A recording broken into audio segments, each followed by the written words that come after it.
पश्चिम बंगाल में एसआईआर पर इन दिनों सियासी युद्ध छिड़ा हुआ है। कल ममता बनर्जी ने चुनाव आयुक्त को एक चिट्ठी लिखी थी जिसमें उन्होंने इस प्रक्रिया को बंद करने को कहा था।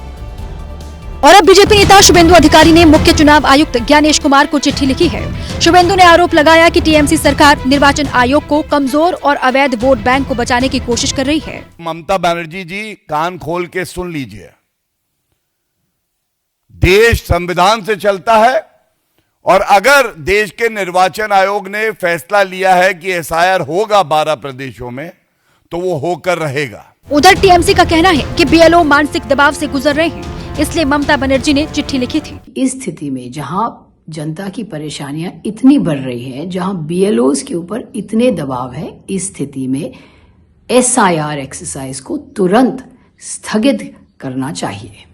पश्चिम बंगाल में अगले साल विधानसभा चुनाव होने हैं। ऐसे में एसआईआर का ये मुद्दा फिलहाल तो थमता हुआ नहीं दिख रहा है।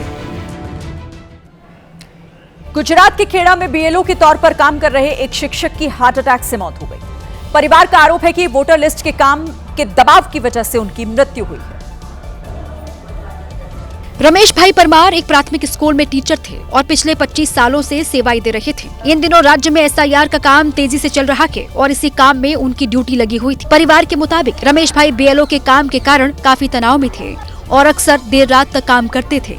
राते ઊંઘી સવારે 5 વાગે ઉઠવાની ટેવ હતી અમને। બીએલઓ ની કામગીરીના લીધે થાક્યા એટલે ઊંઘવા દે। થોડી વાર પછી કલાક પછી 7:30 વાગ્યાની આજુબાજુ બેભાન અવસ્થામાં હતા એટલે અમે ગભરાઈ ગયા એટલે પછી અમે તાત્કાલિક ખાનગી વાહન મારફતે દવાખાને લઈ ગયા। इस तरह की एक और घटना गुजरात के गिर सोमनाथ से भी सामने आई है, जब बतौर बीएलओ काम कर रहे अरविंद वाढेर ने आत्महत्या से पहले एसआईआर काम से परेशान होने का जिक्र किया था।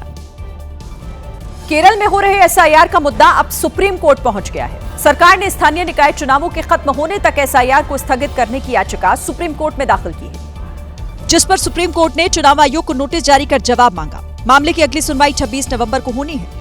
केरल सरकार ने कोर्ट में तर्क दिया है कि निकाय चुनाव के लिए 1,76,000 कर्मचारी और 68,000 से ज्यादा सुरक्षा बलों की जरूरत है, जबकि एसआईआर के लिए अतिरिक्त 25,668 कर्मी चाहिए।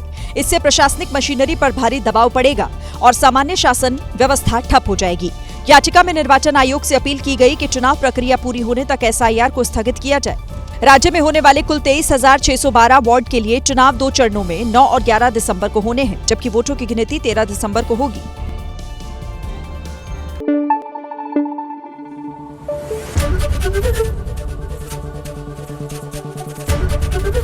एबीपी न्यूज आपको रखे आगे।